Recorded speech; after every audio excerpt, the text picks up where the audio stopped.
Ferrari's return to Monza in 2025 could not be more symbolic. It was the first time since the 2019 season that the Italian team was leading an official Friday practice in its own territory, and did it with a historic figure at the wheel, Lewis Hamilton. The seven-time world champion not only led the table with a devastating time, he also did it with a crushing symbolic burden. It was a powerful message not only for rivals but for their own internal structure, for their mechanics, engineers and managers. I'm still here and I can still lead. However, this illusion lasted a training session. From the outside, the times of Hamilton and Leclerc separated by just 169 thousandths seemed to indicate that Ferrari had finally found balance. But internally, everyone knew that this performance was an anomaly, not a constant. A kind of mirage generated by ideal conditions, minimal fuel load and a favorable path to the specific virtues of SF25. The true story was hidden in telemetric data. The graphs showed inconsistencies in the braking phases, a tire temperature curve difficult to stabilize and an unpredictable rear axle response in lateral load conditions. The engineers, who celebrated the crons with contained smile, knew that everything could crumble as soon as the weather changed or the cargo of the car increased. Hamilton, aware of that fragility, did not celebrate with euphoria. His was more a control statement than enthusiasm. He had been dragging weeks of silent frustration, from the complicated debut in Australia to the intermediate races where Ferrari ranged between being contending to the podium or falling out of the first 10. In Monza, he had a mission: establish authority. But not with words but with piloting. Hamilton's experience allowed us to make up many of the SF25 deficiencies in that first session.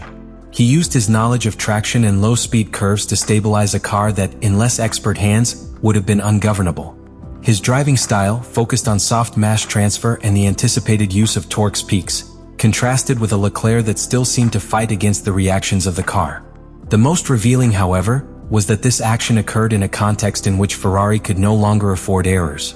Technically, the team knew that the design of the SF25, although refined, was built on an unstable basis. From the disqualifications in China by March height to the emergency adjustments in Miami, the Ferrari season had been a catalogue of corrections rather than a progressive line of evolution. And so, in the midst of this technical storm, Hamilton signed the best time of the day. An act of balance on the tightrope. It was brilliant, yes, but also precarious.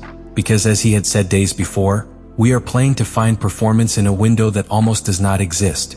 What Ferrari achieved that Friday was in many ways a technical theater performance. Behind the curtain, the pieces were tense. The SF25 could render, but only under almost surgically specific conditions. And Monza, with his pure speed, his long lines and his lack of complex curves, offered that respite. An oasis before the next technical hurricane. But the real challenge was not to lead a practice. It was surviving the full weekend. With a car that demands perfection in each parameter, with a hobby that does not forgive defeat at home, and with a star pilot that makes it more and more clear that he came to win, not to settle for. Ferrari, like his car, had to find his balance, before the internal pressure ended up breaking them. The SF25, in its initial conception, promised to be a car with championship potential. But technical reality has been less generous. What seemed like a balanced and fast car has been revealed as an extremely temperamental machine. The promise of a redemption season for Ferrari has been tarnished by structural defects that have not been resolved or with the passage of races or with the updates introduced. The central problem of SF25 is its very operational window. In other words, it only yields to a competitive level when all external variables, asphalt temperature, atmospheric pressure, side wind, fuel level, compound type, march height, are aligned almost perfectly. It is as if Ferrari had designed a car for ideal conditions in a sport that, by definition, lives from chaos and constant adaptation. One of the most critical cracks is in the management of the march height. From the first measures of the season, especially after the controversial technical disqualifications in the China GP, Ferrari has faced difficulties in maintaining a stable height configuration that does not compromise either aerodynamics or the integrity of the flat bottom of the car. The SF25 is particularly sensitive to minimum changes of aerodynamic load, which forces a level of precision in the setting that very few teams have managed to reach sustainably. To this weakness is added a problematic behavior of the rear suspension. The car suffers excessive rigidity in this axis, which limits the car's ability to absorb irregularities of the track and compromises its traction to the exit of slow curves. This not only reduces the pilot's confidence, especially in urban or mixed paths, but also generates a loss of adhesion in key phases of the return. In pilots such as Charles Leclerc, whose strength is in aggressiveness by attacking pianos and late braking, this defect has been especially frustrating. Aware of this fragility, Ferrari brought Monza a technical package that, apparently, sought to mitigate some of these weak points. The main novelty was a rear wing of extreme profile, which recovers certain design lines from the SF24, the car of the previous year. This choice was not accidental or aesthetics. It responds to the urgent need to reduce aerodynamic resistance in a circuit like Monza, where more than 75% of the time per return is passed to maximum acceleration. The spoiler design prioritizes straight efficiency, sacrificing lateral stability. The aerodynamic load is concentrated in the center of the profile, avoiding the ends where greater turbulence is generated. This solution, although effective in paper, implies clear commitments. Fast curve stability decreases, and the car becomes more nervous at the time of braking from high speeds. Ferrari also adjusted the front fin with a shorter rope, optimized for the long straight lines of Monza. This reduces the frontal drag, but also limits support in the front train in low-speed curves, where the car already showed signs of instability.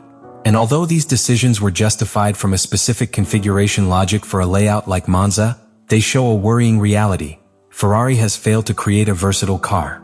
It has designed, rather, a surgical tool that only works under very particular conditions. The most alarming thing is that the solutions introduced in Italy are not part of a structural development of SF25. They are circumstantial adjustments, not real evolutions of the aerodynamic concept or the chassis architecture. According to internal sources of the paddock, the true changes in suspension, soil, and dynamic of fluids are scheduled for later in the calendar, and there are still no guarantees that they will solve the roots of the problem. Meanwhile, pilots such as Hamilton must find performance in a car that, in essence, fights itself. The inconsistency of behavior between one session and another, even within the same day, makes the data collected by the engineers difficult to extrapolate and replicate. And that, in a sport where the margin of error is measured in thousands, it can be the exact point where it is won, or a whole season is lost. Ferrari has created a fast car, yes, but not a reliable one. And in Formula One, trust is as important as speed. Because a car that is fast only when the stars align, it is not a championship car. It is a lottery. And Ferrari historically has not won titles by random. During the practice of the Italy Grand Prix, Lewis Hamilton's radio message was not a simple technical observation or an emotional complaint. It was, in reality, a warning. A call for attention with dyes of silent despair, loaded with internal readings about the direction that Ferrari is taking in this 2025. And what is most restless is that it was not an isolated exclamation, but the most recent manifestation of a pattern that has been repeated since the start of the season. Internally, Hamilton's radios are seen with a mixture of respect and nervousness. On the one hand, engineers know they are receiving feedback from one of the most experienced and technical pilots of the grill. On the other, they feel pressured by the level of demand that such messages imply. When a 7-time world champion suggests that the team is bordering the dangerous, it is impossible not to enter an alert state. Hamilton does not need the car to be perfect. What he needs is a clear direction, a structure that learns from his mistakes and that does not repeat patterns that have already dragged Ferrari for years of frustration. If the Italian team does not show that internal response capacity, the risk is not just losing points. It is something more serious, losing the emotional commitment of its leader. And when a pilot such as Hamilton begins to feel that his voice is not heard, track performance can be maintained. For a while.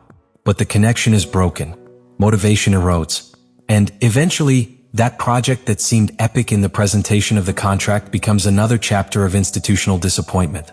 If Monza must leave a lesson, it is not Hamilton's time in the timetable. It is his voice. That voice that, when it says we are playing with fire, is not talking only about the car. He is talking about everything Ferrari.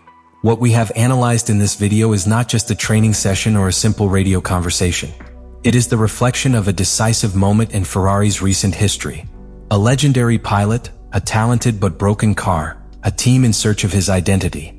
And all this condensed in a few words transmitted from cockpit, but directed far beyond its track engineer.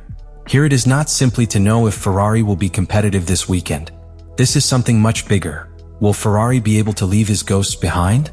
Will the courage to listen to the signs sent by your star pilot? Or are we facing the silent beginning of another emotional breakdown, as we have seen before? I want to know what you think. What do you think of Hamilton's message? Is it a legitimate warning or strategic pressure to accelerate changes? Do you think Ferrari has what you need to correct its course in this race, or is it no longer possible? I read you in the comments.